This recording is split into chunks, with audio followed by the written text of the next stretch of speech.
dan juga rekan-rekan dari PHEI, selamat datang dalam edukasi wartawan Outlook Pasar Obligasi tahun 2021.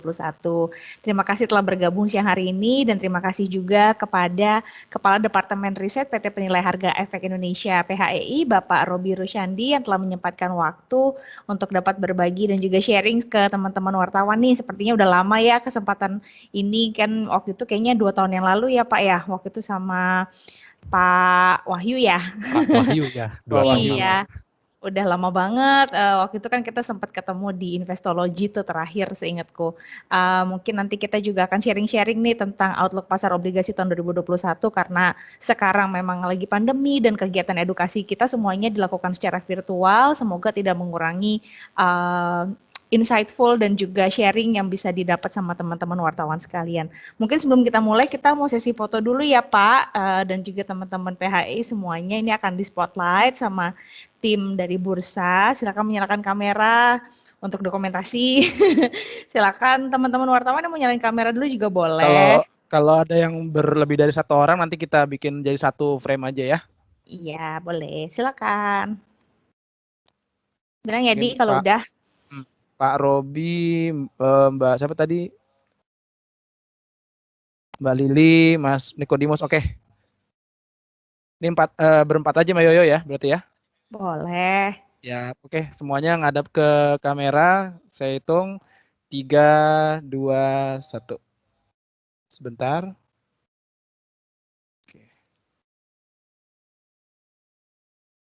Oke, bentar saya ambil full screen dulu. Oke. Oke, sekali lagi. 3, 2, 1. Oke, sekali lagi. 1, 2, 3. Oke, terima kasih. Oke, siap. Terima kasih Mas Adi. Lanjut. Oke, baiklah teman-teman. Terima kasih teman-teman juga nih yang di tengah padatnya jadwal public expose insidental masih menyisikan waktu buat ikutan edukasi wartawan nih, mungkin bisa dapat banyak banget materi dari teman-teman PHEI. Baiklah, tanpa berlama-lama, langsung saja kita akan mempersilakan kepada Bapak Roby Rusyandi untuk dapat menyampaikan outlook pasar obligasi tahun 2021 ini. Silakan Pak Roby. Ya, baik. Terima kasih Ibu Yolanda dari unit media relasi Bursa Efek Indonesia. Ya, senang sekali ya ini kami bisa diundang kembali. Memang setelah 2 tahun terakhir, 2 tahun lalu ya, 2019 itu kalau nggak salah 2 kali itu. Kita bahas pemilu, kita bahas mengenai neraca pembayaran. Mungkin kalau dari teman-teman wartawan di sini ada yang masih ingat gitu ya. Iya. Dan sekarang ini topiknya adalah outlook pasar obligasi tahun 2021 ya. Nah, selamat datang juga kepada teman-teman wartawan di sini ya. Semoga diberi kesehatan ya di masa pandemi seperti ini, dijaga kesehatan karena kita harapannya di tahun kemarin itu, dan kalau setelah saya cek lagi itu ternyata ini 1 hari sebelum ya memperingati ditetapkannya status pandemi oleh WHO, gitu ya. Itu tanggal 11 Maret besok. Itu tepat 1 tahun peringatan nih pandemi oleh WHO. Waktu awal-awal kita harapannya, oh ya semoga beberapa bulan lagi, sebulan, 2 bulan, 3 bulan berakhir, ternyata belum, gitu ya. Terus sampai akhir tahun, sampai sekarang ini juga masih diliputi pandemi. Ya harapannya semoga ya kita tetap bisa menjaga diri di situasi pandemi. Kita mungkin belum bisa berharap terlalu jauh ya. Yang bisa kita harapkan adalah bagaimana diri kita menjaga kesehatan masing-masing gitu. Walaupun nanti ada kaitannya dengan apa yang akan saya sampaikan nih, ada di materi juga gitu. Karena itu sangat, kondisi sekarang berkaitan sekali dengan pasar modal ya, khususnya pasar obligasi. Oke, baik, saya share screen terlebih dahulu. Sebentar.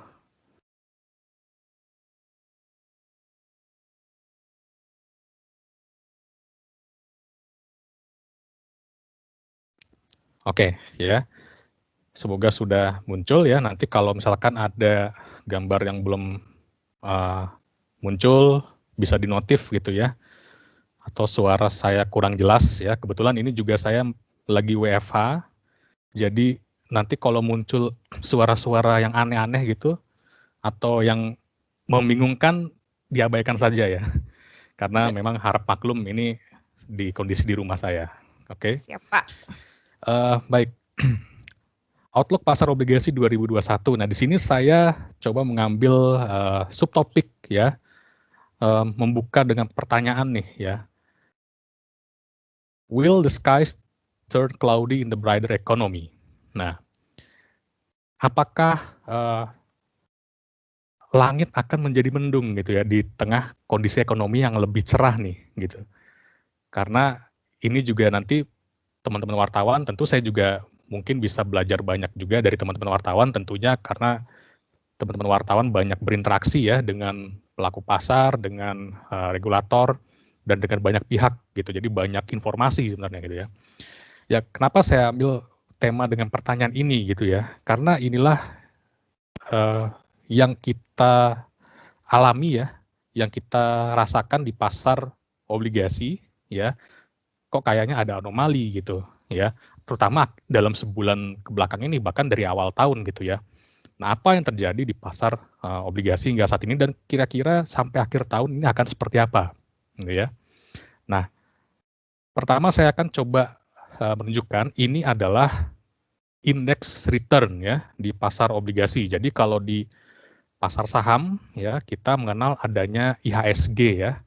Nah, kalau di bond market di Indonesia, di sini ini juga indeks yang kami keluarkan bersama dengan Bursa Efek Indonesia, ada ICBI yaitu yang kompositnya, Indonesia Composite Bond Index, kemudian Government Bond, Corporate, dan Sukuk. Nah, kita lihat di sini ada yang menurut saya menarik perhatian ya di kondisi indeks return pasar obligasi di sini gitu ya. Di sini saya coba tampilkan secara full year tahun 2019, tahun 2020, dan year to date ya, tahun 2021 per Februari ya, yang biru. Nah, ini kalau kita lihat ya, 2 tahun ke belakang return pasar obligasi ini jauh lebih tinggi dari return pasar saham ya. Nah, tapi kalau kita lihat per Februari kemarin, ya itu ada kondisi yang berkebalikan. Nah, di sini secara komposit indeks obligasi return itu minus ya, minus 1,93%. Nah, walaupun hanya corporate yang positif tapi tipis nih ya. Kemudian government ini juga minus 2%, dan IHSG atau saham kita lihat di sini kebalikannya ya. Tadinya minus 5%, obligasinya jauh lebih tinggi, sekarang obligasinya minus, sahamnya positif gitu ya, 4,39%. Nah, ini adalah kondisi saat ini. Nah, apa yang membuat ini terjadi nanti akan kita coba lihat di materi berikutnya ya. Nah, ini adalah kalau tadi kinerja indeks return ya, kalau ini tren pergerakan yield pasar surat berharga negara ya, atau SBN. Di sini saya coba tarik selama kira-kira 5 tahun ke belakang ya, dari tahun 2014 sampai Februari 2021 ya. Ini adalah tren yield ya. Nah, ini juga yang perlu diperhatikan bahwa memang kalau secara media, secara di pasar keuangan selalu diingatkan ya, tren yield ini berbanding terbalik dengan harga gitu ya. Yield berbanding terbalik dengan harga. Jadi kalau yieldnya naik, ini kalau ada yield yang trennya naik seperti ini ya, ini artinya adalah pasar obligasi sedang bearish ya. Kalau turun, ini yieldnya pasar obligasi bullish gitu. Jadi kalau yieldnya naik, harganya turun, kebalikannya. Nah, kalau kita lihat di sini, tahun 2020 ya sempat terjadi shock di pasar nih di bulan Maret ya. Ini naik sekali yieldnya. Ini Maret 2020. Lonjakannya sangat tinggi sekali. Nah, kemudian menurun ya dengan cepat sampai akhir tahun 2020 ya. Tentu kita ketahui bahwa kenaikan yang sangat tinggi ini disebabkan karena awal-awal pandemi ya pada waktu itu, dan asing net sell-nya cukup sangat besar sekali, bukan cukup sangat besar, bahkan dalam sebulan sampai lebih dari 100 triliun itu mereka lepas SBN. Nah, kemudian dimulai kuartal kedua mulai turun ya. Nah, ini turunnya ini sebenarnya karena pengaruh dari intervensi otoritas gitu. Salah satu faktornya intervensi otoritas yaitu stimulus moneter maupun fiskal ya. Nah, selain itu juga ini nanti ada pengaruh ke investor lokal ya yang menyebabkan ini turun. Nah, sekarang per Februari ini yieldnya kembali meningkat nih, kembali naik ya. Pasar sepertinya ada gejolak lagi. Nah, ini yang saya bilang anomali gitu. Padahal prospeknya kalau lihat ekonomi kelihatannya lebih bagus gitu ya, pertumbuhannya di tahun ini gitu ya. Nah, ini kita lihat, ini adalah secara historical event-event atau peristiwa-peristiwa yang menyebabkan yield itu naik ya. Pengetatan moneter dari The Fed ya, normalisasi ya, kemudian devaluasi yuan, kemudian ada Trump effect, kemudian trade war, dan di tahun 2020 ada pandemi COVID ya, yang sampai saat ini. Nah, ini secara year to date, ini ada tabelnya, ini tingkat kenaikan yield-nya itu untuk tenor pendek 46 basis poin, menengah 56 basis poin, dan panjang itu sekitar 37 basis poin. Ini sudah naik. Oke, nah kemudian ini adalah yang menyebabkan pergerakan di pasar obligasi sejauh ini ya. Nah, sejak tahun 2020 ya, sejak pandemi kemarin, nah ini juga ada kondisi yang berkebalikan di mana asing itu sebelumnya yang menjadi pemegang SBN terbesar ya. Nah, namun sejak kuartal 2 tahun 2020 ini posisi asingnya sudah disalip nih sama bank ya, bank lokal. Kita lihat cepat sekali bank ini mengakumulasi SBN. Nah, ini juga salah satu faktor ya utama yang mendorong yield-nya tuh turun gitu. Karena bank ini memborong SBN ya, bisa dibilang seperti itu, memborong SBN, bahkan ini nilainya rekor ya, bahkan terbesar sepanjang sejarah. Di sini kalau kita lihat tabel yang sebelah kanan, di tahun 2020 itu sepanjang tahun 2020 bank itu sudah net buy ya, net transaksi beli sebesar hampir 800 triliun. Nah, ini angka yang sangat besar sekali ya. Di sisi lain asing itu net sell ya, hampir 90 triliun. Nah, selain bank yang net buy besar juga itu ada Bank Indonesia. Nah, ini sebagai bagian dari stimulus moneternya Bank Indonesia ya, itu hampir 200 triliun secara tahun berjalan gitu ya. Nah, kemudian investor lokal, nah ini juga disokong oleh investor institusi lokal ya. Semuanya ini net buy untuk seperti reksadana, kemudian asuransi dan dana pensiun, kemudian individu ya. Nah, kemudian per yang kolom tengah ini per Februari 2021 ya, itu selama 2 bulan itu bank ini masih gencar nih mengakumulasi SBN ya. Ini nilainya sudah 137 triliun ya dalam 2 bulan ya. Nah, asing ini juga masih tercatat net sell gitu. Nah, jadi kenapa ya sih bank itu kok banyak sekali membeli SBN ya? Jadi dampak dari pandemi ini bahwa penyaluran kredit ya, tentu hubungannya ada penyaluran kredit oleh bank itu rendah. Jadi bank itu lebih menahan untuk memberikan kredit ya, karena kondisi sektorilnya memang sedang tidak memungkinkan gitu. Di sisi lain dana pihak ketiganya tetap ya atau menumpuk terus. Nah, ini bank ini cenderung mengalihkan ya. Jadi dari dana lebih ya, likuiditas lebih yang ada yang sebelumnya biasa disalurkan ke kredit, ini kemudian disalurkan ke surat berharga negara gitu. Nah, jadi di sini kita bisa melihat dua aktor yang menjadi penggerak pasar obligasi, bank lokal dan asing gitu ya. Nah, sekarang untuk melihat bagaimana outlook-nya sampai akhir tahun 2021, nah kita melihat kira-kira asing akan seperti apa ya? Apakah masih tetap berlanjut net sell atau kembali untuk mengakumulasi SBN gitu ya? Dan kemudian bank akan seperti apa? Apakah bank trennya akan terus mengakumulasi SBN atau justru mengurangi gitu?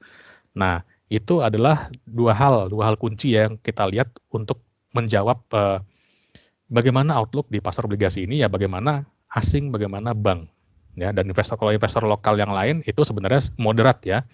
Mereka kapasitas dalam membeli SBN biasanya sejauh ini tidak terlalu besar ya. Kalau bank ini bisa sampai 800 triliun gitu.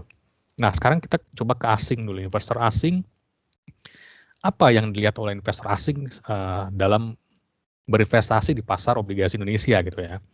Nah, pertama kita lihat dulu dari ini adalah persepsi risiko ya. Nah, risikonya tentu investor asing akan melihat secara risiko. Nah, risiko ini terlihat biasanya indikator umum ya. Indikator umum yang menjadi tolok ukur itu adalah CDS ya, atau Credit Default Swap, dan VIX ya, Volatility Index. Nah, kalau CDS ini itu semacam premi ya. Jadi semacam premi, jadi ibaratnya asing ini membeli surat berharga negara, kemudian mereka ingin adanya proteksi gitu. Nah, proteksi untuk investasi di bonds itu ada namanya CDS ya. Jadi semacam asuransi ya. Jadi kalau CDS-nya itu trennya naik nih, ini kalau kita lihat memang sampai Februari ini trennya naik ya. Kalau trennya naik artinya apa? Ada kenaikan premi ya. Kalau asuransi, kalau preminya naik artinya apa? Resikonya lebih tinggi gitu ya. Nah, ini kalau kita lihat memang tren korelasi antara yield surat utang negara dengan CDS itu sejalan ya, atau inline. Nah, ini yang menjadi salah satu tolak ukur investor asing. Nah, kemudian juga ada yang sebelah kanan ini fixed volatility index ya. Volatility index ini kalau bahasa awamnya adalah indeks kecemasan. Nah, atau indeks ketakutan gitu. Jadi kalau indeksnya naik ini berarti investor secara investor global ya itu sedang cemas ya, sedang ada fear ya. Nah, sejalan juga nih dengan CDS ini trennya naik juga kan sampai bulan Februari nih. Nah, kalau trennya turun, fixnya itu berarti artinya adalah investor global itu sedang tenang gitu ya. Kira-kira seperti itu. Kalau turun semakin tajam ini berarti semakin confident. Kalau naik itu artinya pesimis gitu. Nah, ini adalah indikator ya, tolak ukur di pasar keuangan ya, yang umumnya dilihat bagaimana sih persepsi risiko investor asing ya terhadap pasar obligasi terutama di Indonesia ya.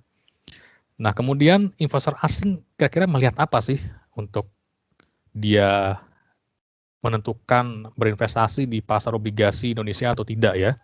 Nah, yang pertama adalah pertumbuhan ekonomi ya.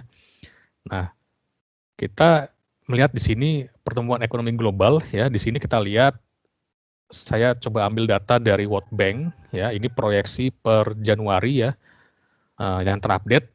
Nah, di sini saya coba ambil dari kawasan-kawasan utama dan beberapa negara utama ya, seperti China, USA dan Jepang gitu ya. Nah, di sini kalau kita lihat ya secara pertumbuhan ekonomi, World Bank ini menilai bahwa dari ekonomi-ekonomi ini akan rebound ya dari negara-negara ini, termasuk emerging markets ya, termasuk pertumbuhan ekonomi global juga akan rebound dari minus 4% menjadi 4%. Kemudian Amerika dari minus 3,6 menjadi 3,5 gitu. Nah, di sini sebenarnya yang menjadi highlight sekarang ini adalah ekonomi China dan USA. Nah, di sini dua negara besar ini ternyata kalau dilihat-lihat ini diprediksi bakal menjadi lokomotif nih. Lokomotif pemulihan ekonomi di masa pandemi ya. Pertama, China udah jelas ya. China ini kalau bisa dibilang ini menang banyak gitu dari kondisi pandemi ini gitu ya. Kita lihat bahwa China ini terkena pandemi lebih awal ya, dari bulan Januari, Februari gitu ya. Kemudian pemerintahnya juga cukup sigap ya pada waktu itu, sangat gencar sekali melakukan tracing ya, pengendalian virus, kemudian lockdown secara total dan pembangunan rumah sakit sementara skala besar dalam waktu 1 minggu gitu. Jadi sangat total sekali effortnya gitu ya. Nah, kemudian didukung juga dengan sektor swastanya, gitu. Sektor swasta pada waktu itu banyak korporasi maupun SME ya, small medium enterprise di China itu yang melakukan pivoting ya, pivoting bisnisnya. Yang tadinya jual fashion, kemudian mereka produksi rame-rame produksi APD, produksi masker. Kemudian yang tadinya jual mobil bahkan rame-rame produksi hand sanitizer seperti itu. Jadi sangat total sekali ya, gotong royongnya terlihat sekali gitu. Nah, sehingga pada saat ini sudah mulai terkendali, baru masuk gitu kan virusnya ke Eropa, ke Italia pada waktu itu kan, Italia gitu kan. Kemudian baru ke US gitu ya, mereka outbreak di sana gitu ya. Nah, pada saat China terkendali, nah mereka China punya kelebihan APD, punya kelebihan tenaga medis, punya kelebihan apalagi masker gitu ya. Nah, itu mereka ekspor. Nah, mereka sumbangkan atau mereka ekspor ke negara-negara yang pada waktu itu baru terjadi outbreak ya di zona Eropa. Gitu. Nah, kemudian juga Amerika. Nah, sekarang karena China ini sudah lebih dulu, China juga mengambil competitive advantage ya. Mereka menjadi produsen vaksin gitu ya. Nah, ini salah satu vaksin yang juga banyak dipesan di banyak negara. Nah, itu juga menjadi keunggulan ya bagi China gitu. Nah, kemudian sektor pariwisatanya juga sudah mulai pulih. Nah, ini kalau dilihat ternyata kota Wuhan itu sekarang udah malah jadi salah satu kota di China itu yang paling banyak turis gitu ya. Nah, itu sehingga konsumsi dalam negerinya meningkat ya. Nah, kemudian Amerika. Nah, Amerika ini baru menjadi lokomotif nih. Ini juga diprediksi menjadi lokomotif ya. Kenapa? Karena program vaksinasinya ini berjalan dengan lancar dan cepat ya. Sejak terpilihnya Joe Biden ya sebagai presiden Amerika yang sangat concern terhadap pengendalian virus. Nah, ini langsung cepat sekali, vaksin juga langsung dilaksanakan secara massal gitu. Nah, bagaimana dengan di Indonesia? Nah, tentu ini juga tadi ya, ini kenapa saya bahas vaksin ya, karena berbicara mengenai pemulihan ekonomi itu sekarang ini patokannya apa? Kesuksesan vaksin ya. Nah, ini menjadi tolak ukur pemulihan ekonomi ya, yaitu seberapa efektif ya ini pengendalian virus COVID-19 di Indonesia.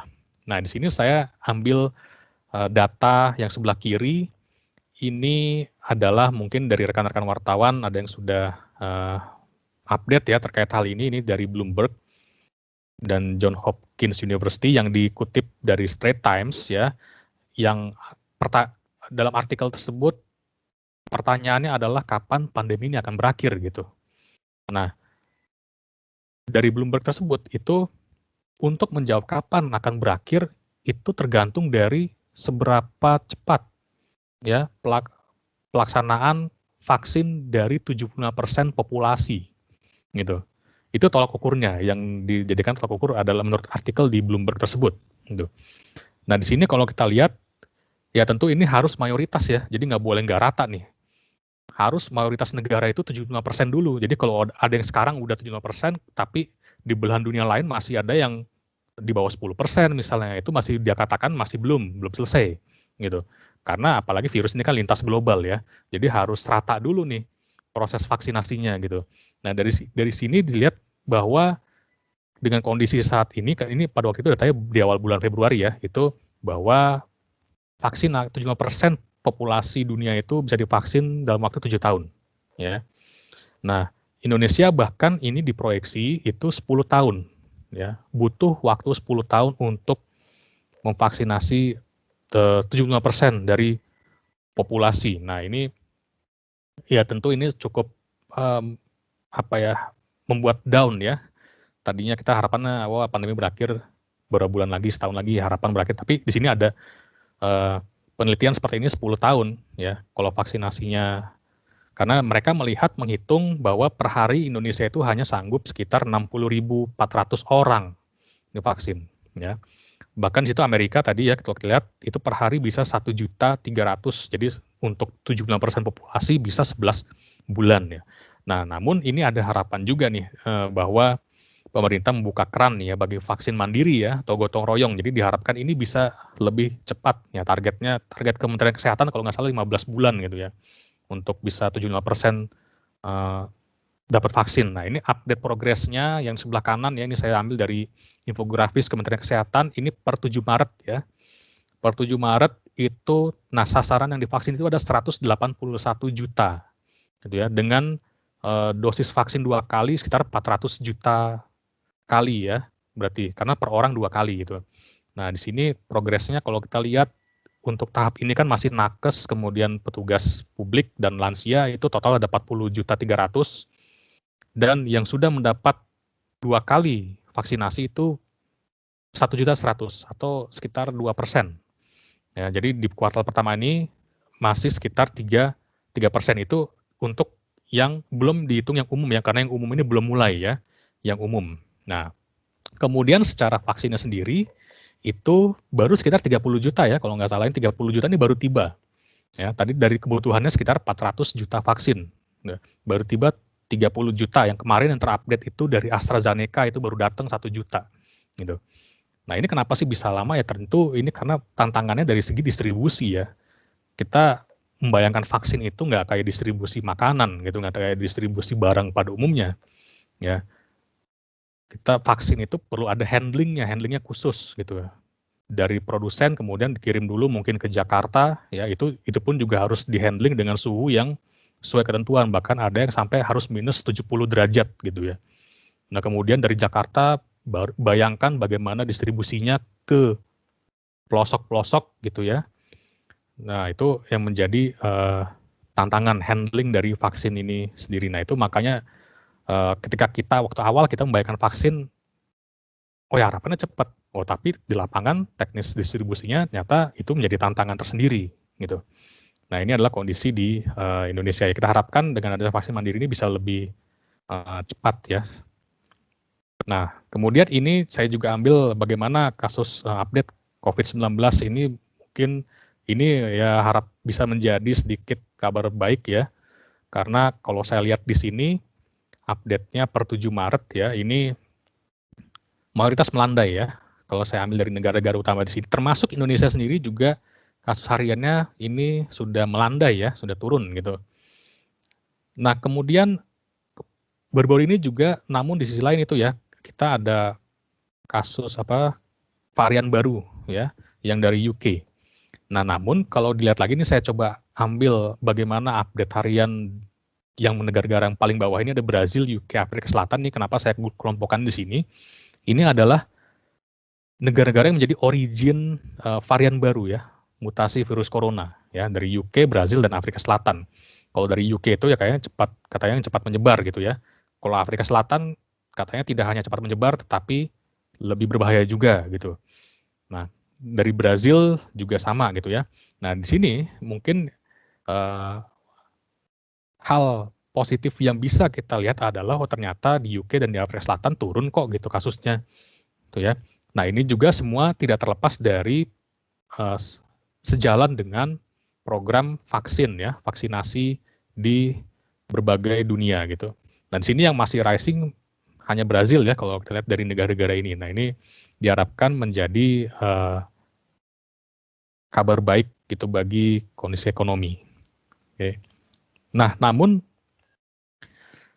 ekonomi ada harapan untuk membaik, ada pulih, tapi itu kalau bagi pasar obligasi ini menjadi tricky ya, menjadi tricky. Karena kita lihat fenomena 1 bulan ke belakang ini bahwa terjadi kenaikan yield US Treasury 10 tahun. Nah, ini juga yang ramai dibahas nih di pasar kan, ya kenapa ini tren yield US Treasury ini naik dan dampaknya seperti apa gitu kan, kira-kira ke depannya gimana gitu. Nah, kenapa yield US Treasury tenor 10 tahun ya, khususnya tenor 10 tahun ini meningkat sangat cepat ya akhir-akhir ini ya, karena adanya ekspektasi pemulihan ekonomi Amerika yang lebih cepat. Itu faktor pertama ya. Ekspektasi pemulihan ekonomi Amerika yang lebih cepat. Kenapa ada ekspektasi tersebut? Tadi pelaksanaan vaksin yang berjalan dengan lancar ya dan cepat gitu. Nah, diharapkan itu pasar berekspektasi bahwa itu akan meningkatkan confidence dan pemulihan ekonomi, ya.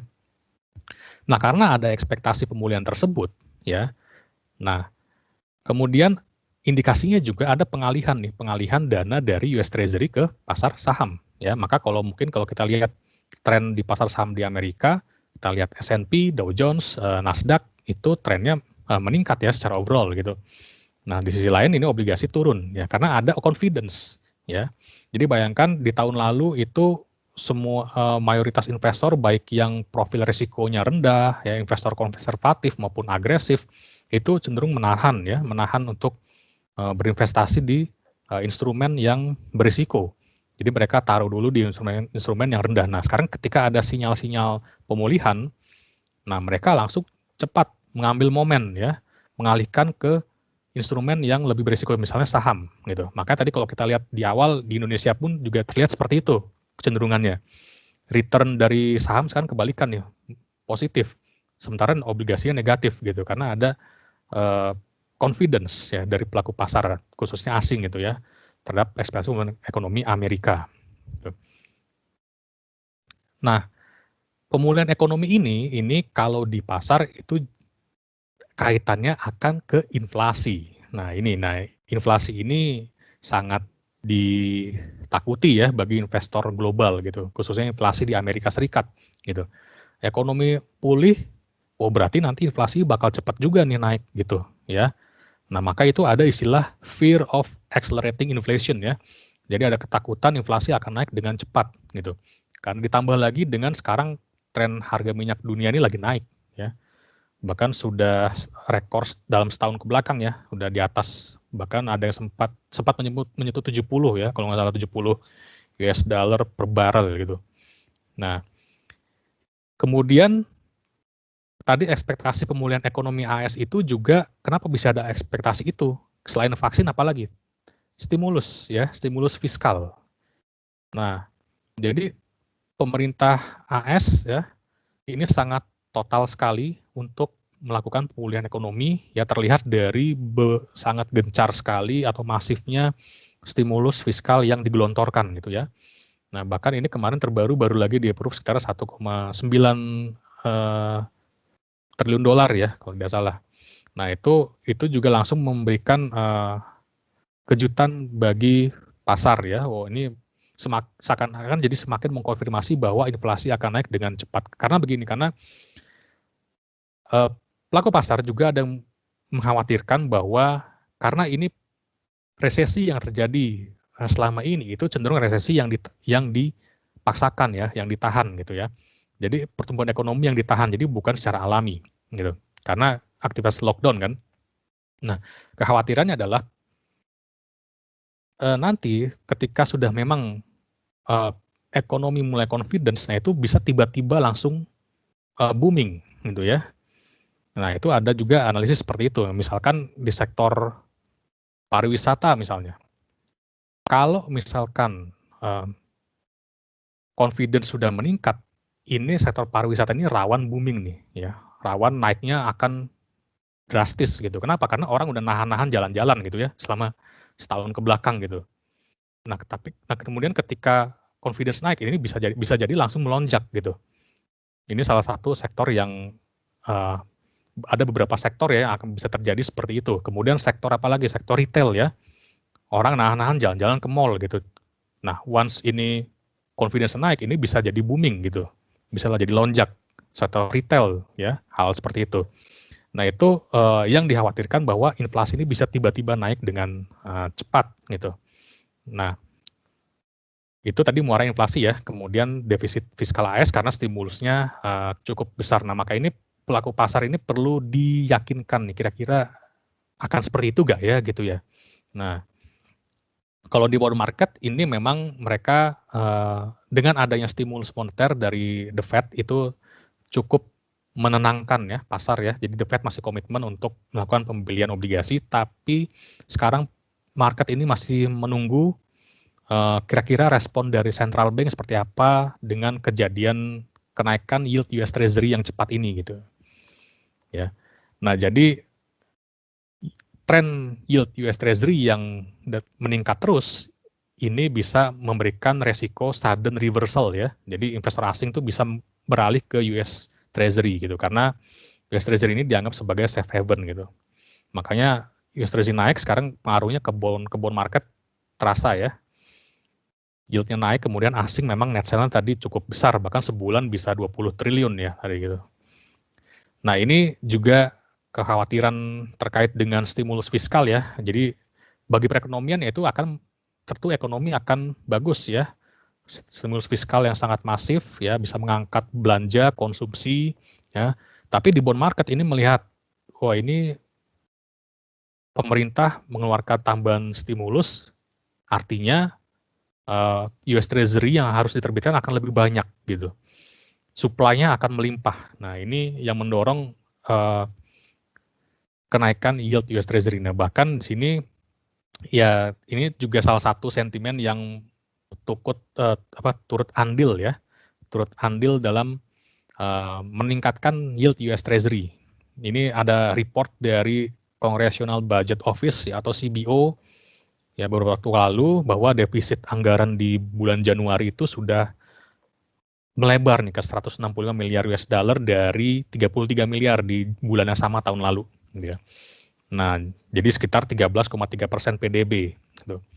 Dari 5,7% ini sudah 2 kali lipat diprediksi di tahun 2051. Nah, ini juga hal yang dikhawatirkan oleh pasar obligasi. Nah, namun ini tadi ya yang saya katakan ini menjadi penenang ya jadi di pasar obligasi, bahwa Federal Reserve itu masih berkomitmen untuk memaintain ya istilahnya easy money policy, jadi kebijakan moneter yang akomodatif ya, selain suku bunga rendah kemudian juga tetap melanjutkan pembelian obligasi pemerintah. Nah di sini kalau kita lihat data nilai kepemilikan obligasi pemerintah Amerika oleh The Fed itu masih dalam tren meningkat, yang sebelah kiri ini ya meningkat. Kemudian kalau yang sebelah kanan ini adalah oleh European Central Bank. Nah ECB, nah ini jumlahnya masih stabil ya dari tahun 2019. Nah jadi ini cukup memberikan ketenangan ya bagi pasar gitu ya. Nah kemudian juga pengaturan moneter juga diperkirakan belum dilakukan dalam waktu dekat, karena juga secara indikator. Nah ini indikator apa sih biasanya dilihat oleh The Fed untuk menentukan kebijakan moneternya? Pertama adalah indikator ketenaga kerjaan ya. Kalau kita lihat chart yang sebelah kiri atas, ini tingkat pengangguran ini masih sekitar 6% ya. Jadi masih di atas kondisi sebelum pandemi. Kondisi sebelum pandemi itu bahkan sudah menyentuh 3% sekian. Tapi ini masih di atas, masih sekitar 6%. Ya. Nah kemudian inflasi Amerika Serikat ini masih di bawah target The Fed ya. Ini masih sekitar 1%. Jadi masih dalam kondisi rendah, dan dari kalau kita lihat sebelah kanan ini adalah proyeksi dari The Fed berdasarkan rapat FOMC ya. Jadi di sini ya para pengambil keputusan di The Fed ini seperti voting ya sebenarnya. Jadi voting, jadi berapa banyak pengambil keputusan yang berpandangan tetap suku bunganya, dan berapa banyak petinggi yang memilih untuk menaikkan suku bunga. Nah ini di tahun 2021 ini masih kompak ya, semuanya ini masih sama ya di level 0,0% sampai 0,2%. Nah di tahun 2002 ini sudah mulai ada petinggi yang confidence nih bisa dinaikkan ke sekitar hampir 0,50 nih ya gitu. Nah baru di 2003 ini mulai pengetatan gitu. Nah ini berdasarkan voting ini ya terlihat bahwa stance The Fed ini masih menjaga suku bunga rendah ya, sampai di sini ada statement dari Jerome Powell sendiri ya. Jadi tidak ada rencana untuk menaikkan suku bunga sampai pasar tenaga kerja itu konsisten ya. Walaupun demikian ini bahasanya sebenarnya masih naratif ya, konsisten, naratif dan hati-hati. Ini bahasanya masih konsisten with maximum employment ya. Dan inflasi itu masih di sekitar 2%. Nah ini apa yang bisa kita lihat sekarang ya sebagai pelaku pasar di obligasi. Nah, namun perkembangan terbaru memang pelaku pasar juga pengen nih melihat ini kira-kira bank sentral akan melakukan apa gitu dengan yield US Treasury yang melonjak dengan cepat gitu. Nah, dari konferensi pers yang terakhir, The Fed sendiri itu masih abu-abu ya, sebenarnya masih abu-abu atau tidak memberikan statement secara jelas. Ini kira-kira apakah akan ada langkah atau kebijakan tertentu untuk terkait dengan gejolak di US Treasury tersebut.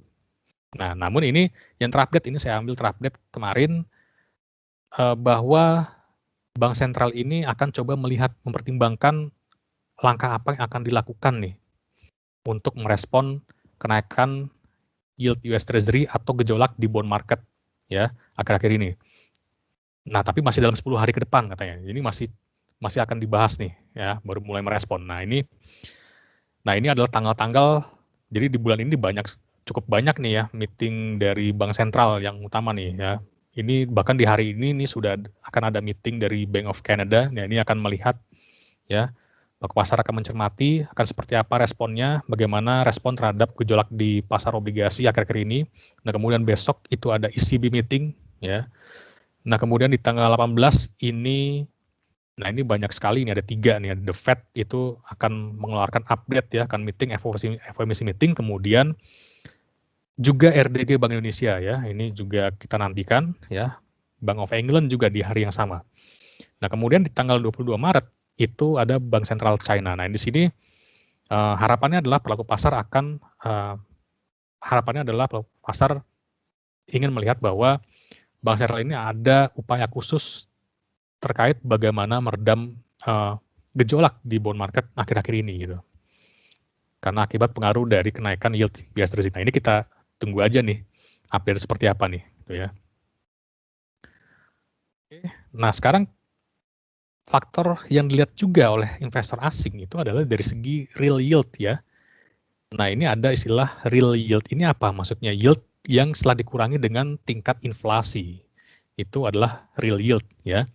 Nah, di sini coba saya bandingkan Indonesia dengan negara-negara peers ya. Kemudian juga dengan beberapa negara maju ya.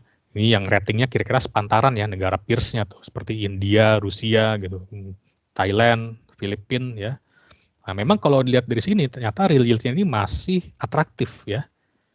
Bahkan ini paling tinggi ya di antara negara-negara ini, itu 5,24% gitu. Nah, ini juga bisa diharapkan menjadi faktor daya tarik ya asing untuk tidak terlalu besar melepas obligasi Indonesia gitu. Nah, tentu dilihat juga dari segi risiko. Biasanya risiko lainnya apa sih yang dilihat oleh investor asing adalah kestabilan kurs ya.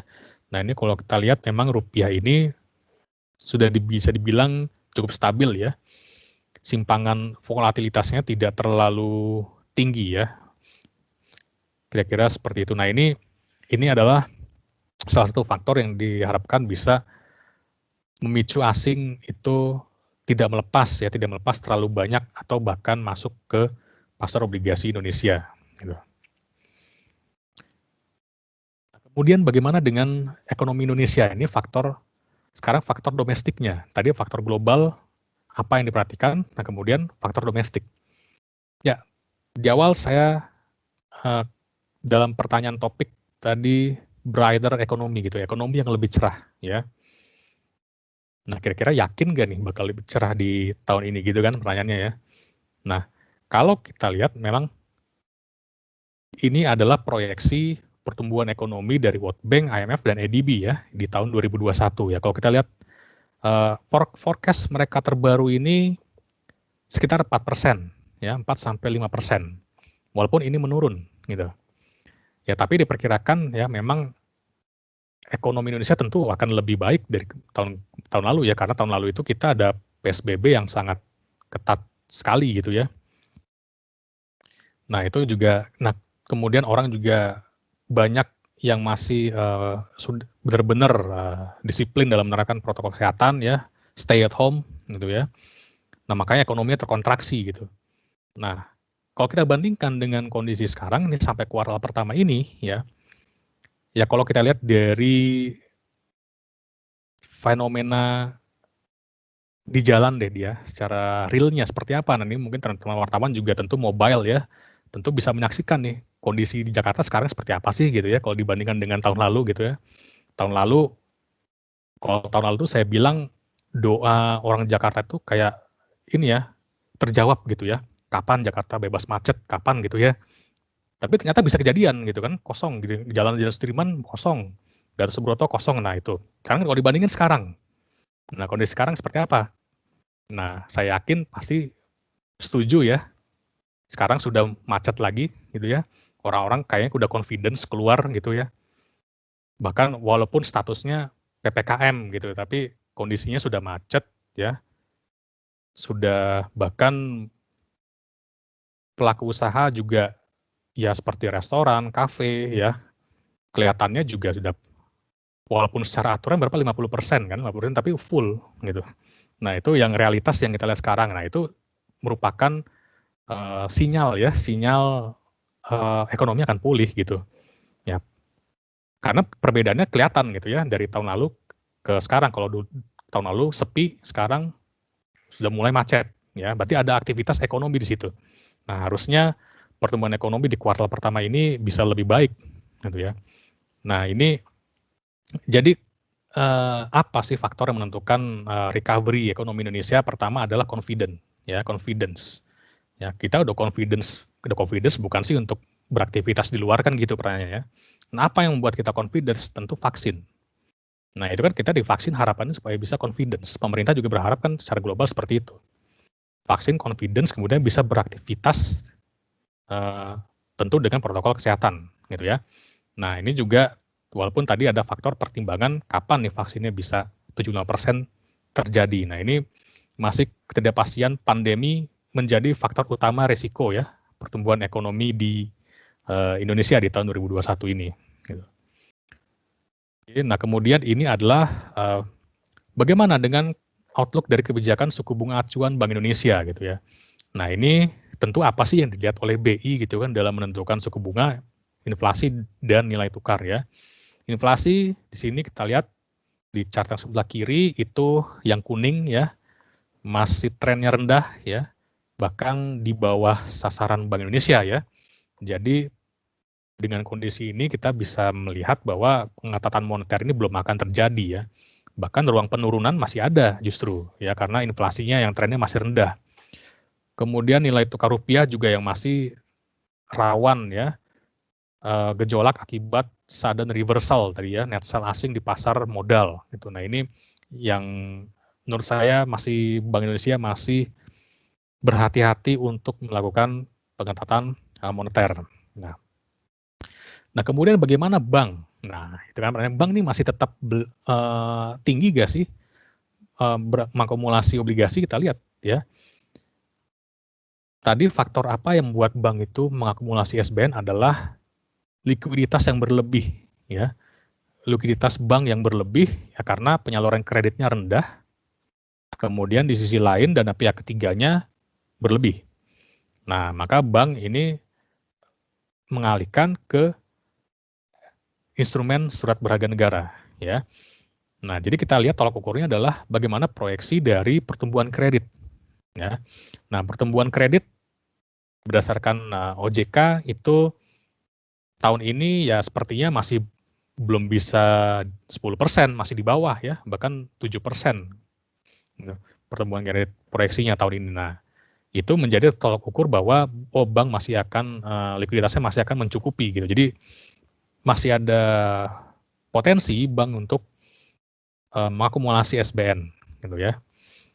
Kalau asing masih wait and see sebenarnya, masih tadi ya tergantung dari pertumbuhan ekonomi, kemudian bagaimana sekarang faktornya juga yield US Treasury ini, ekonomi Amerika Serikat gitu ya. Nah, tuh.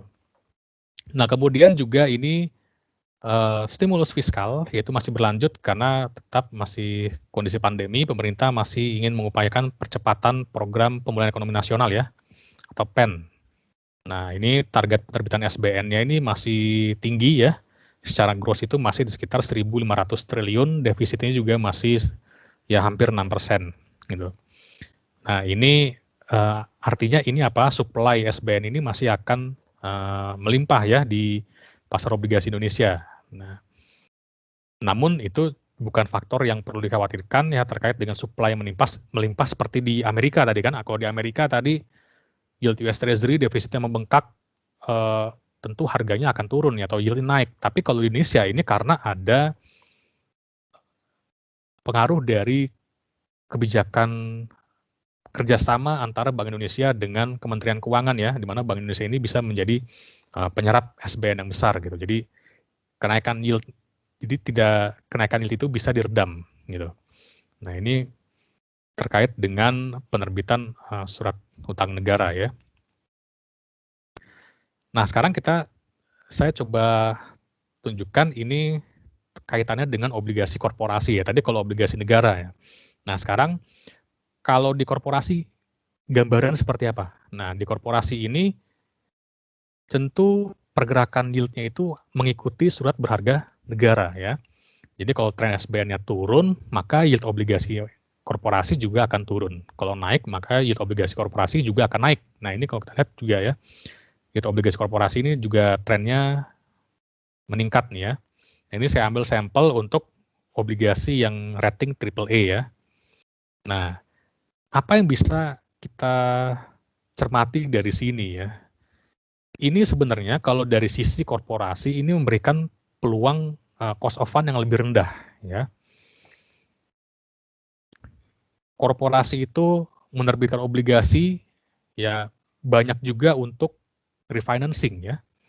Nah, korporasi itu bisa mendapatkan peluang refinancing dengan cost of fund yang lebih rendah. Jadi bayangkan di sini saya tarik panjang sampai tahun 2010 nih. Ya.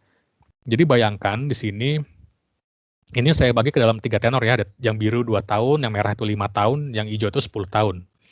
Jadi katakanlah yang 5 tahun, yang 10 tahun deh ya, yang biar gampang terlihat.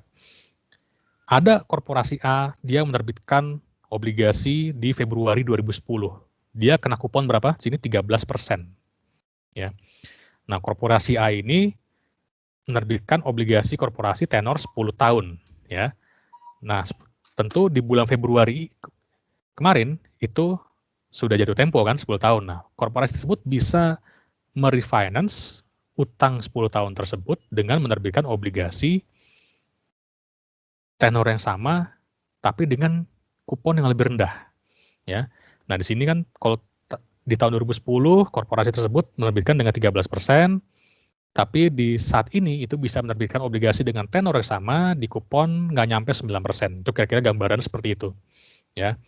Nah, ini kalau dari sisi korporasi ya, dari sisi korporasi bisa maknai bahwa ini sebenarnya bisa menjadi timing untuk menerbitkan obligasi dengan cost of fund yang lebih rendah gitu, baik untuk keperluan refinancing maupun untuk keperluan ekspansi gitu ya. Nah, namun kalau kita lihat di sini, ini adalah saya bandingkan perbandingan antara obligasi jatuh tempo dengan penerbitan baru dari tahun ke tahun ya. Dari tahun ke tahun itu, di sebelah kiri kita lihat chartnya, dari 2017 sampai 2020, sampai 2019 itu trennya selalu penerbitan baru itu lebih besar ya daripada yang jatuh tempo. Gitu. Nah, ini ada indikasinya ini biasanya indikasinya ada ekspansi gitu ya. Kalau misalkan tren penerbitan barunya sama dengan jatuh tempo berarti refinancing sepenuhnya gitu. Nah, ini ada lebihnya nih. Nah, tapi sejak tahun 2020 kemarin ini trennya itu berbalik ya. Jadi jatuh tempo itu lebih besar daripada yang penerbitan baru. Nah, memang ini korporasi cenderung menerbitkan obligasi ya. Jadi mereka bagaimana mereka melunasi utang jatuh tempo ya, jadi kemungkinannya dengan dana internal gitu ya, atau dengan pinjaman cepat gitu ya. Nah, tapi kalau kita breakdown lagi, memang di sini yang paling mendorong penurunan penerbitan bonds di sini adalah bank ya. Di sini kalau kita lihat chart yang sebelah kanan, ini saya coba kelompokkan berdasarkan sektor besar ya, infrastruktur, kemudian financial non-bank ini adalah seperti perusahaan pembiayaan ya. Kemudian banking. Nah, di sini kita lihat yang sangat jomplang sekali bank nih. Ya. Bank itu tahun lalu cuma 6 triliun, nggak nyampe 7 triliun nih menerbitkan bonds. Tapi yang mature 24 triliun. Kenapa seperti ini? Biasanya bank ini menjadi yang paling besar. Ya, bahkan 30% sendiri ya dari total penerbitan bonds itu bank. Ini di tahun-tahun sebelumnya. Tapi tahun lalu itu cuma 6 triliun. Ya, tidak sampai 7 triliun bank nih. Walaupun yang jatuh temponya aja 24 triliun. Nah ini imbas dari tadi kelebihan likuiditas oleh bank gitu. Ya. Jadi bank tidak melihat ada urgensi untuk menerbitkan bonds, mereka masih punya likuiditas. Ya. Nah, ini bagaimana gambaran di tahun 2021 sampai Februari kemarin. Nah, ini sektor infrastruktur ya, ini yang menjadi motor ya. Memang kalau nggak sektor keuangan, kemudian infrastruktur ini yang menjadi lokomotif di pasar obligasi infrastruktur karena jelas ya, karena memang terkait dengan kebutuhan proyek-proyek pemerintah ya. Nah, kemudian bahkan bank sendiri ini masih, kalau kita lihat di sini, bank bahkan belum ada yang menerbitkan bonds ya, di sini. Selama 2 bulan Januari, Februari. Nah, ini indikasinya apa? Ini indikasinya bank ini masih tentu belum gencar ya, belum berekspansi gitu. Jadi, ini juga bisa menjawab apakah bank akan tetap membeli SBN. Dari indikator ini bisa jadi iya gitu ya, karena kalau di sini ya bisa dilihat bahwa bank masih belum menerbitkan bonds, kemudian tadi proyeksi pertumbuhan kredit ya oleh OJK itu sekitar 7% ya, masih belum pulih ya untuk pertumbuhan kreditnya, jadi bank ini masih berhati-hati dalam menyalurkan kredit ya. Nah, ini kira-kira gambaran obligasi korporasi ya. Nah, ini adalah kondisi likuiditas di pasar sekunder ya. Kita lihat bahwa tren likuiditasnya ini membaik ya. Ini trennya meningkat. Ini saya coba gambarkan tren likuiditas di obligasi pemerintah dan corporate bond ya. Yang hitam itu adalah corporate bond, tuh volume transaksinya ya. Secara volume ini meningkat ya. Nah, ini menunjukkan ada pemulihan dari likuiditas di pasar sekunder. Oke, mungkin saya rasa itu yang bisa saya sampaikan ya, yang bisa saya paparkan terkait dengan outlook pasar obligasi Indonesia. Selanjutnya saya kembalikan ke moderator Ibu Yolanda.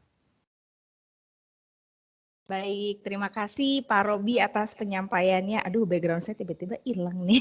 Oke, teman-teman, kita akan langsung masuk aja ke sesi tanya jawab. Mungkin seperti biasa untuk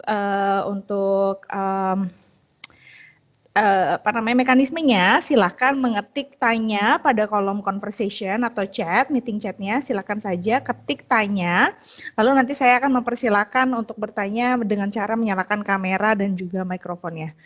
Mungkin silahkan, apa ada pertanyaan, teman-teman? Mau menambahkan materi sudah bisa di-download ya, teman-teman. Oh iya, silakan materinya juga dapat di-download pada meeting chat. Di situ sudah ada linknya. Silakan saja diakses untuk mendapatkan materi yang telah disampaikan oleh Pak Robi. Ayo teman-teman, apakah ada pertanyaan? Oh, oke. Sudah ada pertanyaan pertama dari Mbak Tasya dari Bloomberg. Silakan Mbak Tasya. Halo Pak, ini Tasya Ya, dari halo. kantor berita Bloomberg Pak, apa kabar? Iya, baik Bu Tasya. Ya, Pak, mau tanya mengenai spreads untuk corporate bonds untuk rupiah. Ini kan spreads-nya kan semakin tightening ya kalau kita bisa melihat ya Pak. Dan kalau menurut Bapak, sampai berapa lama lagi Pak kita akan melihat tren ini? Apakah kemudian PHEI ada gambaran pada titik berapa di akhir tahun atau di tengah tahun, ataukah itu jangka waktunya terlalu panjang Pak, dan kemudian apa yang akan mensupport hal tersebut? Terima kasih banyak Pak. Oke, mungkin klarifikasi dulu spread untuk obligasi negara ya terhadap Kalau saya sih ngeliatnya yang korporasi sih Pak. Korporasi ya. Tapi mungkin saya salah, mohon saya dikoreksi Pak. Oke, terkait dengan mungkin saya jelaskan terkait perkembangan yield dari obligasi korporasi ya. Jadi kalau untuk spread kita melihat bahwa spread antara korporasi dengan obligasi negara ini sebenarnya pergerakannya itu cenderung tidak terlalu signifikan ya. Karena komponen dari spread obligasi ini dia mengikuti dari obligasi negaranya. Jadi obligasi negaranya itu sekarang yield-nya cenderung meningkat ya, maka spread-nya itu juga cenderung terjaga oleh meningkatnya yield obligasi negara tersebut. Jadi memang kalau secara spread, khususnya untuk obligasi korporasi, pergerakan obligasi korporasi ini cenderung tidak terlalu signifikan, ya tidak terlalu volatile dengan obligasi negara gitu. Karena secara transaksi di pasar sekunder juga untuk obligasi korporasi itu tidak terlalu tinggi ya, transaksinya tidak terlalu banyak dan secara supply juga masih lebih rendah gitu. Kalau saya melihat untuk spread obligasi secara overall ya. Kalau kemudian pergerakannya bagaimana Pak untuk ke depannya? Kita bisa melihat ke arah mana? Ya, pergerakannya kalau untuk spread masih cenderung kita melihat obligasi negaranya ini memang masih ada potensi untuk turun ya untuk obligasi negara. Mungkin tapi tidak terlalu dalam seperti di tahun kemarin ya. Karena tadi ada faktor sekarang gejolak di pasar karena pasar sekarang melihat ini ada kenaikan inflasi yang lebih cepat ya. Tapi selagi kebijakan moneter secara global maupun Bank Indonesia ini masih pelonggaran moneter, maka ini diharapkan bisa menahan kenaikan yield ya, atau bahkan bisa menurunkan ya, tapi kalau saya rasa terbatas ya penurunannya, tidak terlalu sedalam yang di tahun kemarin, kira-kira seperti itu. Baik, makasih Pak. Mungkin nanti saya teman-teman yang lain dulu Pak. Makasih banyak Pak. Ya, baik. Makasih Mbak Tasya. Mungkin pertanyaan berikutnya dari Mbak Diani dari Bisnis Indonesia. Silakan Mbak Diani menyalakan kamera. Halo Mbak, izin ya nggak pakai kamera, aku lagi ikut. Nah, ini Pak, selamat siang Pak, apa kabar? Mau ya, tanya untuk yang tadi perbandingan antara yield Indonesia dengan Malaysia dan Thailand itu kan kalau secara real yield tadi Indonesia masih lebih tinggi ya Pak, jauh. Kemudian saya lihat juga tadi dari secara kinerja Indonesia juga masih lebih tinggi. Padahal di awal tahun kalau secara kinerja sempat tertinggal secara year to date dibandingkan Malaysia dengan Thailand. Nah, kalau untuk daya tariknya seperti apa sih Pak di antara ketiga negara ini di mata asing itu sebetulnya? Kemudian satu lagi mengenai tren penerbitan obligasi korporasi, apakah di tahun ini kalau di 2020 itu jumlah yang issuer barunya nggak lebih banyak daripada yang mature, tahun ini kira-kira bisa tumbuh lagi atau seperti apa Pak? Makasih Pak. Oke, baik. Daya tarik kira-kira Indonesia dibanding negara peers ya, Malaysia, Thailand, Turki. Nah ini kalau kita lihat, kalau secara yield ya, nominal yield ya, ini ada kolom yang tengah ini adalah nominal yield, kemudian yang paling kanan real yield. Nah ini bedanya kalau nominal itu dia belum dikurangi dengan tingkat inflasi ya. Nah di sini kalau kita lihat bahwa karena inflasi ini kan menjadi indikator risiko ya bagi investor asing, yang salah satu yang dilihat investor asing adalah inflasi ya. Kita secara nominal memang masih ada di bawah ya, masih di bawah Brazil, masih di bawah Turki ya, bahkan kemudian juga dengan Malaysia juga tidak berbeda jauh ya. Nah ini, tapi kalau kita lihat secara risikonya, secara real yield, nah asing ini juga mempertimbangkan risiko. Nah salah satu tolak ukur yang simple untuk dilihat, yang umumnya dilihat oleh asing adalah inflasinya, bahwa inflasi di Indonesia itu lebih rendah ya, jauh lebih rendah dan cenderung stabil ya pergerakannya gitu. Ini bahkan inflasinya ini di bawah 2% gitu. Nah, ini memberikan real yield yang tinggi ya setelah dikurangi dengan inflasi gitu 5%. Nah, kita kalau misalkan lihat Turki di sini, Turki itu oke nominal yield-nya 13%, tapi bagaimana inflasinya? Inflasi tinggi banget 15% gitu. Tapi ternyata berarti real yield-nya negatif gitu, nggak dapat apa-apa gitu investor asing. Nah, kemudian nilai tukar rupiah terhadap US dollar itu juga jadi pertimbangan, screening awal ya, ibaratnya itu screening awal investor asing untuk melihat ya inflasi kemudian nilai tukar ya. Di sini memang kalau kita lihat ya bahwa Indonesia ya masih tidak terlalu signifikan nih penurunannya ini. Kalau secara year to date ini rupiah minus 1,30%. Nah, kemudian investor asing juga selain itu melihat bagaimana kredibilitas dari kebijakan pemerintahnya ya, terutama upaya pemerintah dalam menangani pandemi ini sekarang misalnya ya, otoritas pemerintah, otoritas fiskalnya kira-kira seperti apa. Ternyata masih berkomitmen dalam memberikan stimulus. Kemudian Bank Indonesia juga berkomitmen masih menjaga stabilitas di pasar keuangan. Nah, itu menjadi poin plus ya bagi Indonesia, ini menjadi daya tarik juga gitu dibandingkan dengan yang lainnya. Kemudian secara rating juga masih stabil ya, belum ada perubahan rating ya oleh lembaga-lembaga S&P, Moody's dan Fitch gitu. Nah, kita bandingkan aja dengan mungkin Rusia saja ya, itu yang ratingnya kira-kira sepantaran, atau India gitu kan. Nah, itu inflasinya jauh lebih tinggi ya di Rusia atau di India, bahkan kalau di Rusia itu lebih volatil gitu. Nah, ini yang menjadi keunggulan atau daya tarik Indonesia yang memang diharapkan ini bisa menjadi faktor penahan asing untuk tidak keluar dari pasar obligasi atau justru memicu masuk kembali ke pasar obligasi Indonesia gitu. Kira-kira itu. Kemudian untuk penerbitan ya, penerbitan ini biasanya kalau kami melihat memang tolok ukurnya adalah sekitar 1,5 kali ya dari yang jatuh tempo umumnya. Ini kalau memang pada case yang jatuh temponya lebih tinggi ya.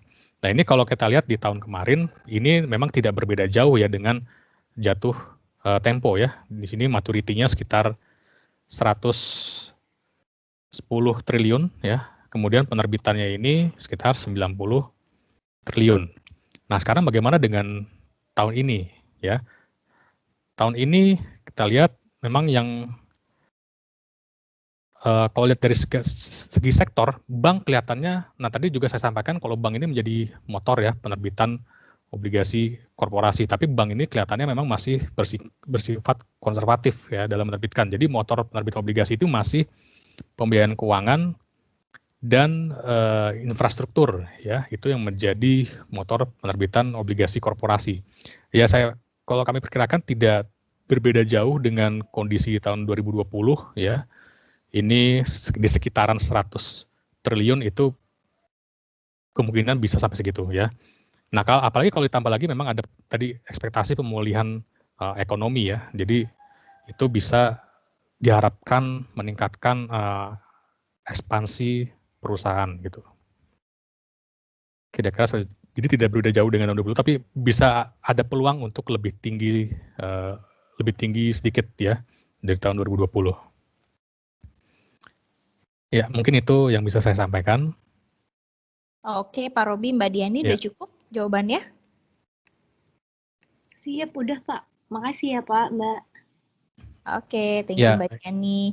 Pertanyaan berikutnya, apakah ada pertanyaan teman-teman? Silakan ketik tanya pada kolom conversation. Jangan lupa materi juga sudah diberikan. Oke, ada dari Mas Toro dari Fibis News. Silakan Mas Toro. Bisa dinyalakan kameranya kalau Izin bisa. mematikan kamera ya Mbak. Oke, silakan. Ya, Pak, kan mau tanya Pak, kan suku bunga sekarang kan sedang rendah Pak.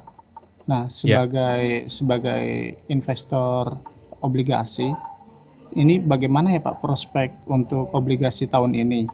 Kemudian obligasi yang paling cocok untuk diambil oleh investor pada tahun ini tuh seperti apa, Pak? Gitu, Pak. Sama satu lagi, Pak, kira-kira untuk tahun ini pemerintah akan mengeluarkan obligasi apa, Pak, jenisnya, Pak? Itu, Pak. Oke, prospek pasar obligasi Indonesia ya, memang di kondisi trend yield yang rendah ya.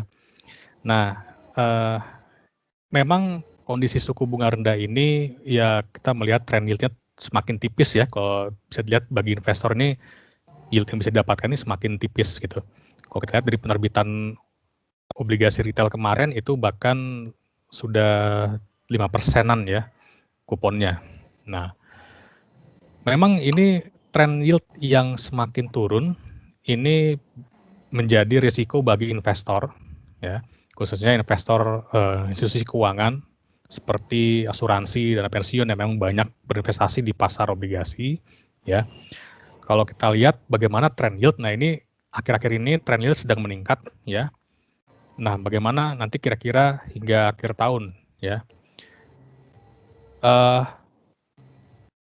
Tren yield di pasar obligasi ini masih dalam kondisi volatile ya, apalagi dengan adanya tadi kenaikan yield US Treasury ini menjadi faktor baru yang perlu di price in ya oleh investor gitu. Nah, apalagi dengan tadi pemulihan ekonomi yang diperkirakan lebih cepat. Nah, maka tren yield diperkirakan ya masih ada bisa tertahan ya, bisa penurunannya tidak sedalam seperti tahun sebelumnya ya, karena ada efek koreksi di kuartal pertama ini. Nah, sehingga memang kalau misalkan pure di obligasi ini bisa mendapatkan imbal hasil yang relatif rendah ya, gitu.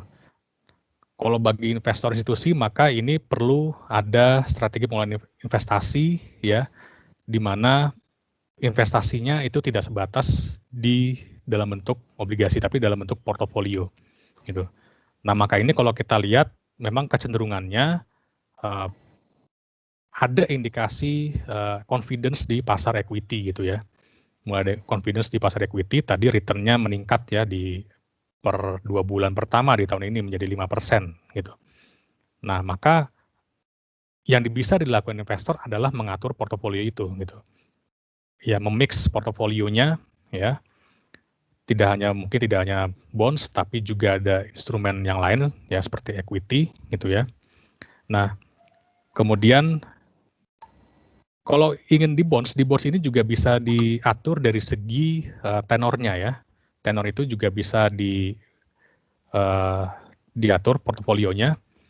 Memang kecenderungannya juga adalah bahwa investor institusi ini ada pengalihan dari yang tenor pendek ke panjang gitu ya. Jadi tenor panjang ini kan memberikan imbal hasil yang lebih tinggi ya daripada tenor pendek. Nah, ini yang umumnya dilakukan oleh investor institusi dalam menjaga investasi di kondisi trend yield yang menurun gitu ya. Nah, atau bahkan ke obligasi korporasi gitu.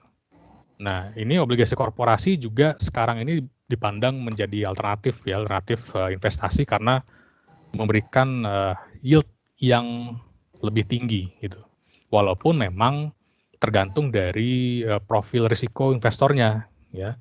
Maksudnya profil risiko investornya ya seberapa jauh investor tersebut mau mentoleransi risiko gitu ya. Kalau toh ingin misalkan di obligasi korporasi, kemudian ya yang dilihat adalah fundamentalnya seperti apa, ratingnya seperti apa gitu ya. Rating ini menjadi tolak ukur risiko kreditnya, risiko gagal bayar seperti apa. Dan kemudian sektor ya. Sektornya kira-kira apakah korporasi ini dari sektor yang sekarang ini diuntungkan ya atau mendapatkan kelebihan di masa pandemi ini atau seperti apa. Nah, atau kemudian juga track record dari emitennya ya. Track record dari emiten tersebut juga bisa dilihat di pasar obligasi. Tapi kalau misalkan profil investor sendiri itu memang cenderung agresif ya bisa lebih diverse lagi mereka pilihannya gitu ya. Mungkin rating yang di bawah zona single E itu juga bisa menjadi alternatif. Gitu. Kira-kira seperti itu ya. Oke, siap. Terima kasih Pak Robi. Mas Toro udah cukup ya? Ya, sudah Jawabannya? cukup Mbak. Terima kasih. Oke, terima kasih. Mungkin satu pertanyaan lagi dari teman-teman. Silakan jika ada pertanyaan, boleh langsung diajukan saja. Setelah pertanyaan kita akan ada kuis berhadiah. Ayo teman-teman, ada pertanyaan kah? Ini mungkin kesempatan untuk ketemu sama Pak Robi dan teman-teman PHE yang lainnya hanya kali ini saja. karena kan nggak di kantor, mungkin nggak bisa ketemu juga narasumber dari PHEI. Mungkin ada lagi yang mau ditanyakan sebelum kita beralih ke kuis nih. Oke, dari Mas Gofur Investor Daily, silakan Mas. Kalau bisa dinyalakan kamera, kalau malu-malu ya sudah mikrofonnya saja, silakan. Nah, silakan Mas. Halo Pak, selamat sore. Ada Selamat sore. pertanyaan Pak. Dengan posisi yield US Treasury yang saat ini kisaran 1 sampai 5 hingga 7% ini, kira-kira yield SBN Indonesia masih menarik nggak sih Pak? Lalu yang kedua, kalau tadi kondisinya yieldnya sedang rendah, apakah obligasi korporasi pada tahun ini akan ini Pak, marak nggak Pak? Gitu aja Pak. Terima kasih. Oke, baik. Yield US Treasury meningkat, apakah obligasi korporasi masih atraktif apa tidak gitu ya. Nah, ini memang kita masih melihat nih bagaimana. Tentu kalau kita lihat dari sudut pandang mana ya, dari sudut pandang investor asing ya. Misalnya dari sudut pandang, let's say dari sudut pandang investor asing ya, apakah dari sudut pandang investor asing ini yieldnya masih atraktif relatif terhadap yield US Treasury ya. Nah, kondisi yang kita lihat bahwa yield US Treasury naik itu diikuti dengan kenaikan yield di SBN saat ini ya. Kita lihat akhir-akhir ini memang pasar obligasi dalam tekanan ya, harganya turun ya atau yieldnya meningkat. Ini sebenarnya memberikan sinyal bahwa ya asing, kalau dari segi investor asing tentu menginginkan ada diimbangi gitu ya. Jadi yield US Treasury naik, yield SBN-nya juga naik gitu. Maka ini bisa dipandang sebenarnya masih belum bisa dilihat juga nih apakah masih akan terus menarik atau tidak. Tergantung tadi adalah bagaimana asing ini diyakinkan oleh bank sentral gitu. Nah, kalau misalkan tidak ada upaya, tadi kita coba save the dates ya, tadi tanggal-tanggal meeting bank sentral nih, kita lihat nih, katanya mereka memang ingin membahas bagaimana merespon dari kenaikan yield US Treasury ini gitu ya. Nah, tentu kalau misalkan ada upaya tambahan gitu ya, upaya extra effort gitu dari bank sentral untuk mengantisipasi ini bisa menjadi sentimen positif bagi pasar obligasi Indonesia gitu. Artinya asing akan reassure ya, mereka akan teryakinkan ya, lebih tenang gitu terhadap karena yield US Treasury ini bisa diredam, ada upaya dari bank sentral untuk meredam kenaikan yield US Treasury ini. Nah, sehingga kalau misalkan itu terjadi ya diperkirakan asing masih berpotensi untuk bisa masuk ke pasar obligasi emerging markets gitu ya. Tapi kalau memang tidak ada belum ada hal yang baru ya dari central bank gitu. Karena ini juga kemarin yang membuat investor itu agak-agak disappointed ya dengan statementnya Jerome Powell yang tidak membahas gitu ya mengenai kenaikan yield US Treasury ini. Jadi kesannya kayak diabaikan ya pengaruh dari yield US Treasury ini. Jadi maka itu responnya langsung naik lagi yield US Treasury-nya gitu. Nah, maka baru kemarin ada update, oh iya deh nanti akan coba dibahas deh dalam 10 hari ke depan gitu. Nah, kayak sepertinya kalau dari saya rasa ini faktor dari bagaimana respon bank sentral ini akan menjadi kunci ya. Apakah asing akan mau masuk ke pasar SBN atau setidaknya tidak melepas SBN, kira-kira seperti itu. Kalau dari segi yield ya memang tadi kalau kita lihat real yield-nya dibandingkan negara-negara kawasan ya atraktif ya, masih tinggi gitu ya. Namun ini kan ada faktor baru ya, yield US Treasury gitu. Nah, ini tentu memang untuk saat ini kita belum bisa terlalu menyimpulkan bagaimana gitu. Tapi kita lihat tergantung dari bank sentralnya ini nanti nih dalam 10 hari ke depan ini gitu. Nah, kemudian untuk penerbit obligasi korporasi apakah akan marak apa tidak ya. Kalau saya bandingkan dengan tahun lalu harusnya ada peluang untuk lebih marak ya. Dengan tahun lalu. Tahun lalu kan mayoritas pesimis gitu ya. Kemudian sekarang udah ada confidence gitu. Apalagi sudah ada berjalan vaksin. Nah, kemudian juga faktor-faktor ini kemudian juga tadi ditopang oleh emiten infrastruktur ya. Tapi kalau bank itu memang sepertinya tidak terlalu berbeda jauh ya. Bank ini masih karena belum penyaluran kreditnya belum pulih gitu ya. Nah, tadi menyambung kembali dari terkait dengan atraktif atau tidak itu dari sisi investor asing ya. Nah, kalau dari sisi investor domestik melihatnya seperti apa ya? Balik lagi ke tadi ya terkait trend yield yang semakin rendah. Nah, tapi kalau saya lihat kecenderungannya bahwa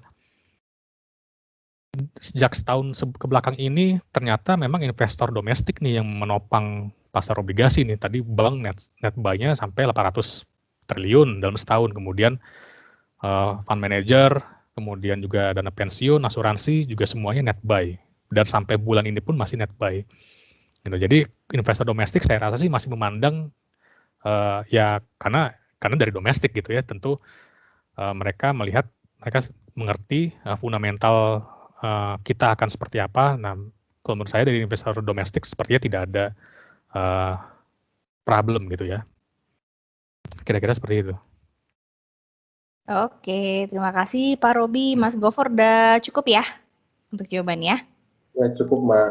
Oke, siap. Baiklah, kita ke kuis yang sudah